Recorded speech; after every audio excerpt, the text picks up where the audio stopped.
Welcome to the new Pentecost. It is EVTN News. We are so inspired. We wish to be a listening church, a welcoming church. What else? What's the buzzwords of the synod? Anyway, speaking of the synod, so their media team has been pretty terrible. That's really all I can really say about that. So they posted on the synod website. It said, message from the General Secretariat of the Synod on the occasion of the 60th anniversary of the opening of the Second Vatican Ecumenical Council, so October 11th.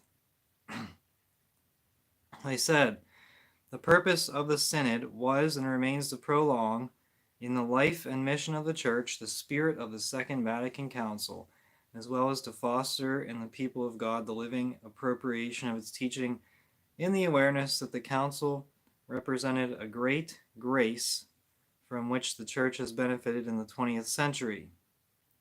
The task is far from being completed, since the reception of the Conciliar Magisterium is an ongoing process. In some respects, it is still in its infancy. Let me read that again. So the Synod praises the Second Vatican Council, or at least the people running the media. It said, this task is far from being completed since the reception of the Conciliar Magisterium. The Conciliar Magisterium is an ongoing process. And they say, in some respects, is still in its infancy. So Vatican II is still in its infancy. Well, that's probably a false statement. I think it's at the end. And you can see that every time you attend Novus Ordo Mass. Speaking of the fruits of Vatican II, the Diocese of Steubenville, Ohio is expected to announce two priests last Monday, or is it this Monday, that a process is underway that will see the diocese merge with the neighboring See of Columbus. So the Diocese of Steubenville is merging with the Diocese of Columbus. Senior U.S. and Vatican sources have confirmed to the Pillar that a merger process between the dioceses is underway, and that Steubenville priests and chancery personnel will be informed of the merger process at an all-hands meeting Monday afternoon.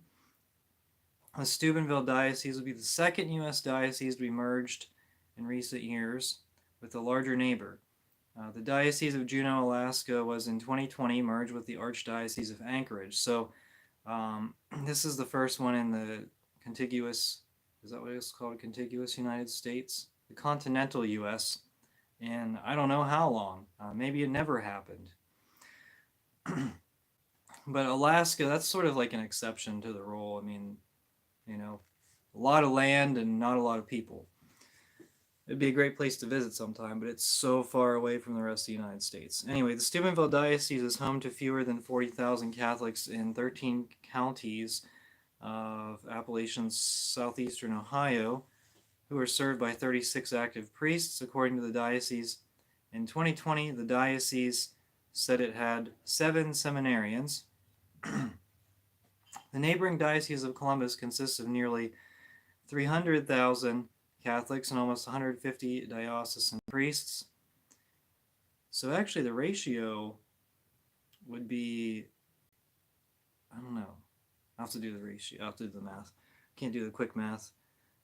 It seems as though that the Steubenville Diocese has significantly higher ratio of priests to Catholics. But anyway, almost 150 diocesan priests.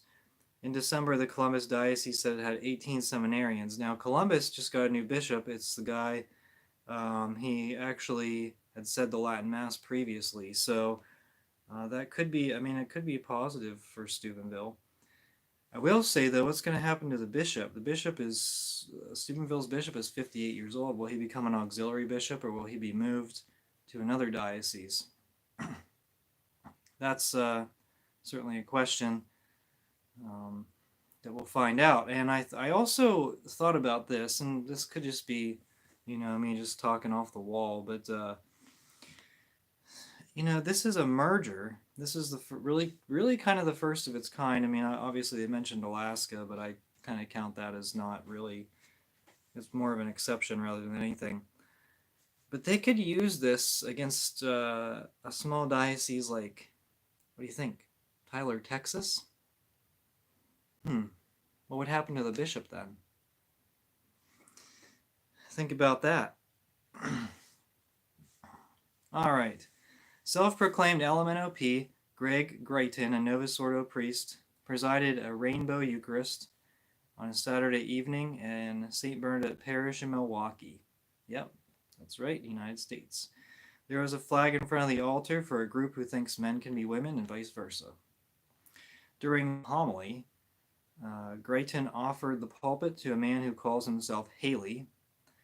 This man complained that he was enrolled in an all-boys Catholic boarding school, and the chief of staff of the Milwaukee Archdiocese made the following comment.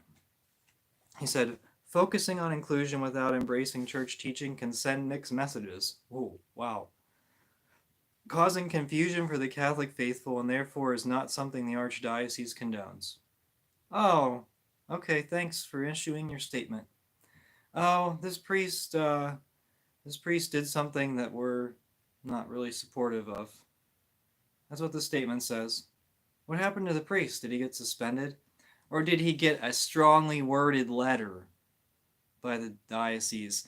You really shouldn't do that. Yeah. I also saw that Bishop Schneider was canceled from YouTube. I'm not entirely sure. Maybe it was the channel for his group. He runs like a certain group. I don't know, but that's what his group said. I'd have to get more information on that. But something, if you have any information, let me know. All right, Bishop Pascal Delanois of St. Denis, France, presided the diocesan patronal feast at the cathedral on October 9th. The St. Denis Diocese posted footage of the entrance procession on Twitter. Delanois did not bless the faithful but waved at them. Some ladies waved back. Adult women in robes served as altar boys.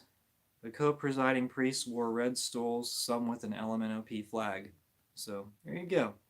Either the bishop has lost control of his diocese, or he supports that kind of disordered actions. All right, kind of a big news item here. Return to Tradition posted a video on this, and I looked into it, and yeah, this is really interesting. A conference at the Vatican called Holiness Today was sponsored by the Dicastery for the Causes of Saints and held October 3rd to 6th.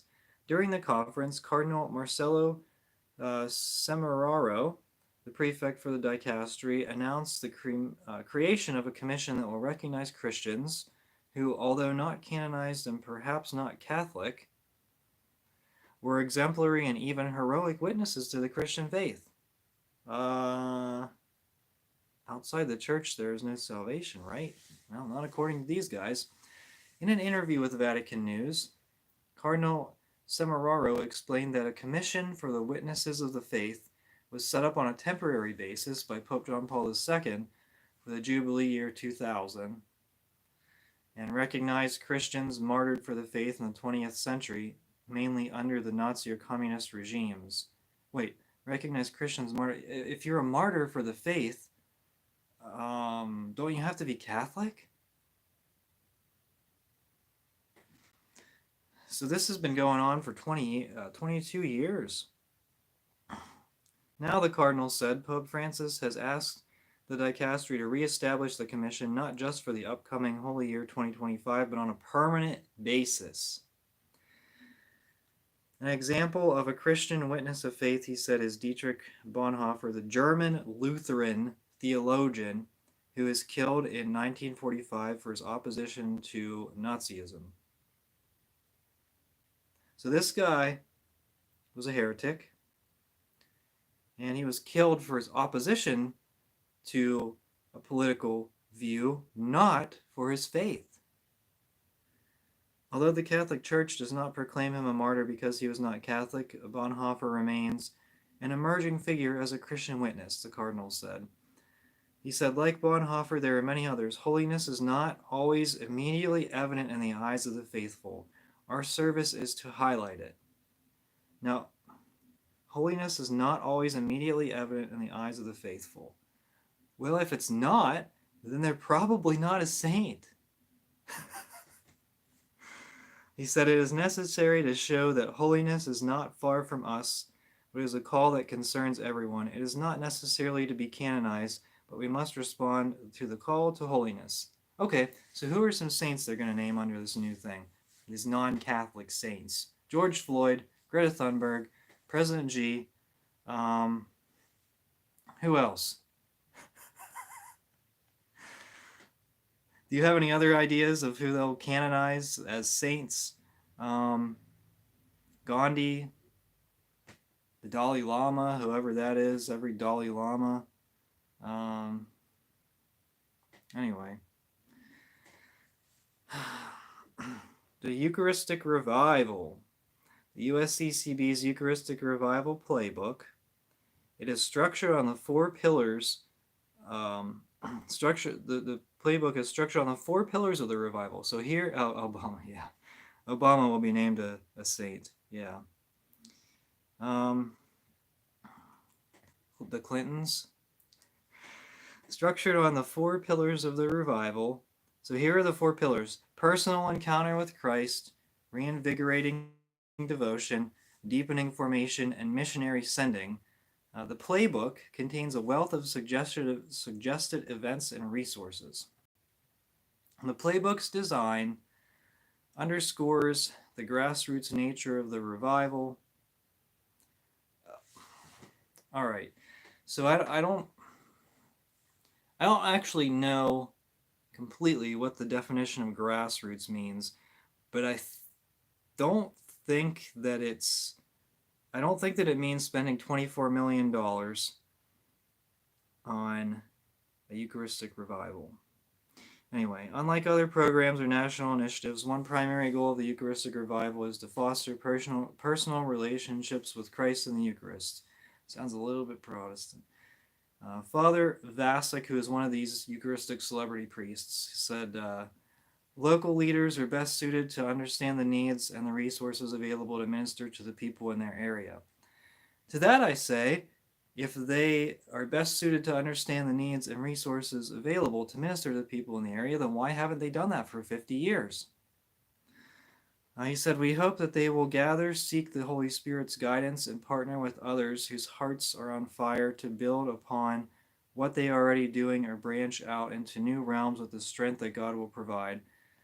The four pillars outlined in the playbook offer a guide for discernment as leaders pursue the initiatives that will best foster faith and renewal in their communities. All right, here's a really easy.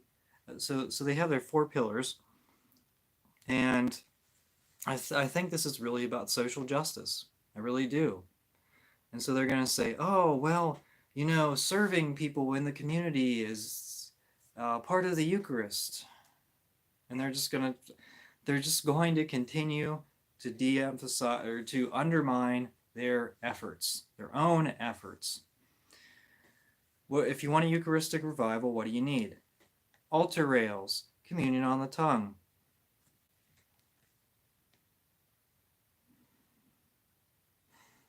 The Latin Mass?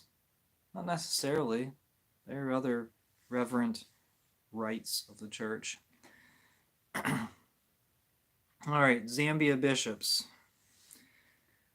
So, in a united affirmation of the Church's moral teaching, the Zambia Conference of Catholic Bishops has issued one of the strongest statements to date of a bishops' conference condemning LMNOP acts. So they said, the bishops of Zambia and Africa, they said, having followed with dismay the divergent comments and misinterpretations that have recently flooded social media on the position of the Zambia Conference of Catholic Bishops on LMNOPQ+ in Zambia, the conference would like to dispel the purported ambiguity or contradiction surrounding the subject matter. The Catechism of the Catholic Church states in the following, number 2357, LMNOP refers to relations between men and between women who experience an exclusive or predominant sexual attraction towards persons of the same sex, basing itself on sacred scripture, which presents LMNOP acts as grave depravity. It quotes 1, 2, 3, 4 Bible passages. Tradition has always declared that LMNOP acts are intrinsically disordered. They are contrary to the natural law. They close the sexual act under to the gift of life. They do not proceed from a genuine effective and sexual complementarity. Under no circumstances can they be approved. Following the example of our Lord Jesus Christ, the Good Shepherd, who came into the world so that all men and women have life and have it to the full, the Church is mandated to spread the gospel of Jesus Christ to all people and administer to all people in his name. In this regard, the Church is called to provide appropriate assistance and accompaniment to all her erring children, including those with LMNOP tendencies, so that they may learn to do what is right before God and men. Many forces in our society promote a view of sexuality in general, and LMNOP in particular does contrary to God's purpose and plan for human sexuality. The pastoral charge of the Church, as stated above, does not in any way suggest the abrogation of the laws of the land. This is important. Practicing LMNOP constitutes a criminal offense in Zambia, and the law has to be respected. Wow. Wish I had bishops. I mean, that would be cool to live in a society like that, but it would also be cool to have bishops stand up for the Catholic faith rather than reject it, like the Germans, and there are several in the United States who have openly rejected it. And then, speaking of the Germans, a lay woman serving as a representative of the Vicar General in a German diocese has said that the Vatican has not responded to her appointment 6 months after she took up the post. Stephanie Reith, who assumed a new role in the Diocese of Mainz in April, told the German Catholic news agency KNA that she was not surprised by the lack of reaction in Rome to the new arrangement, which she claims constitutes a unique model in Germany. According to the Code of Canon Law, bishops must appoint a vicar general to assist them in the governance of their dioceses. Vicar generals must be priests not less than 30 years old, and doctors or licensed in canon law or theology, or at least truly expert in these disciplines and recommended by sound doctrine, integrity, prudence, and experience in handling matters. So basically they're contradicting canon law, but you know what? They don't care. They never cared. Because I can point to a number of canons in canon law that are not followed. Seminarians must understand Latin. Do all seminarians understand Latin? What about priests wearing clerical outfits? There should be a cross, a crucifix behind the altar in a church. Have you been to churches where they don't have a crucifix? It's pretty bad. Doesn't follow canon law. I don't know all of canon law. But those are just things off the top of my head. Okay. Oh, and more synodality. Pope Francis announced on Sunday that the Synod on Synodality will be extended to 2024. There you go. Another year of synodality. Isn't that awesome? We're going to have perpetual synodality. It's basically like the communist idea of constant revolution. Make a mess. That's what Pope Francis says. Speaking in his Angelus address on October 16th, the Pope shared his decision to divide the Synod of Bishops into 2 sessions that will meet in Rome in October 23 and 24. Pope Francis explained he made the decision in order to have a more relaxed period of discernment. The Germans are moving too fast? Is that why he did that? I don't know. Moving on to Father Flagger of Chicago. So, you may have seen one of my liturgical abuse videos where I did commentary, and I took a lot of criticism for that, surprisingly. I thought it was pretty hilarious, the comments. They said, oh, you're just, maybe I'll do a mean comment video sometime. And they say, oh, you're no fun, and, liturgy is about fun, and No, it's not. And it just shows your horribly poor catechesis if you don't understand the liturgy as a sacrifice. Anyway, notorious father Michael Flager of Chicago has been asked to step away from his ministry. Allegations that he sexually abused a minor decades ago are investigated. The alleged abuse occurred more than 30 years ago, the Archdiocese says. So I'm not a fan of him, but innocent until proven guilty. That's not the reason I'm talking about this. I'll read through this and I'll tell you my thoughts. This marks the second allegation of sexual abuse leveled against Flager in the past 2 years. After 3 men brought forward allegations in early 21, Flager was reinstated that June after the Chicago Archdiocese investigation concluded that there was insufficient reason to suspect he was guilty of the allegations which he had denied. The priest's actions have put him at the center of controversy for years. The late Cardinal Francis George of Chicago suspended him in 2011 after the priest threatened to leave the priesthood if Cardinal George reassigned him. The cardinal later accepted Flager's apology and reinstated him as St. Sabina's pastor. In 2019, Supich publicly denounced Flager's decision to invite controversial Nation of Islam leader Louis Farrakhan to speak at St. Sabina. Yes, he did. He invited a Mohammedan heretic to speak at his parish. Flager has also voiced support for the ordination of women. So, he's doing all these heretical things, but it takes an accusation to get rid of him, to suspend him. You're not suspending him because he's supporting a heretical idea of the ordination of women. You're not suspending him because he's inviting a Mohammedan to preach at his church. You're not suspending him because he's saying every single mass of his is not illicit mass, from what I've seen. He freestyles the prayers. He invited these high school students to come around the altar and extend their hands like this during the consecration. Is that illicit mass? Probably not. And yet, this is what it takes to get him suspended. Not sacrilege. Not heresy. That's the state we're in. If he said the Latin Mass, he would have been suspended a lot quicker. That's a fact. All right. Everyone, thank you for commenting. Thanks for commenting. The crazy woman that Pope Francis... Wait, that crazy woman, Pope Francis, because she works with immigrants despite the fact that she kills babies. Soros. Oh, yeah. He'll be named a saint. No secular music. That's for the Eucharistic Revival. My dad won't go with me to Latin Mass, even though he grew up with it, because he thinks he has to participate in the Mass.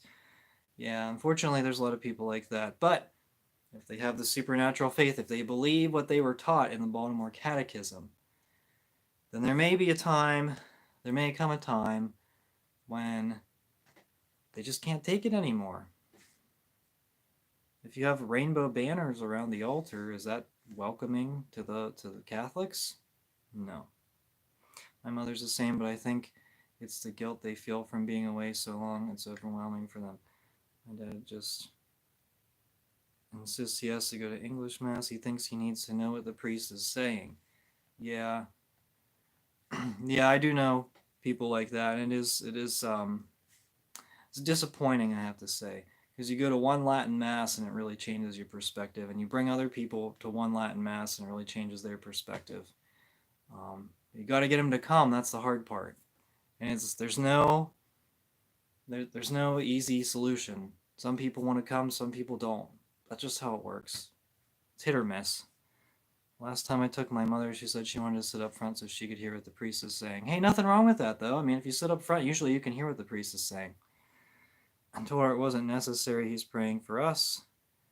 You know, Father Flager has been pastor of that parish for like 30 years. The last 3 cardinals were scared of moving him. Yeah, because he has some kind of like cult following, but it's bad. His masses are so bad. Like, they're not licit. Thanks for joining, everyone. Thanks for joining the live stream. Thanks for the encouragement everyone's giving me. You're watching the synodal. This is a synodal episode of EVTN, and I'm going to accompany you. I'm going to accompany you pretty much every week on this channel as we discern our faith journeys. And I don't have all this stuff on the top of my head. You know, I'm not a bishop or a cardinal, so I can't really do the synod speak. But you know, it's such a great opportunity that they don't listen to our voices. Your voices are not heard. They've already predetermined the outcome of the synod. But the bishops can at least pretend like they care, right? They'll listen to you, and then they'll ban your mass. Anyway, that's all I have for today. So thank you so much for watching. This has been EVTN News, and on your synodal accompanying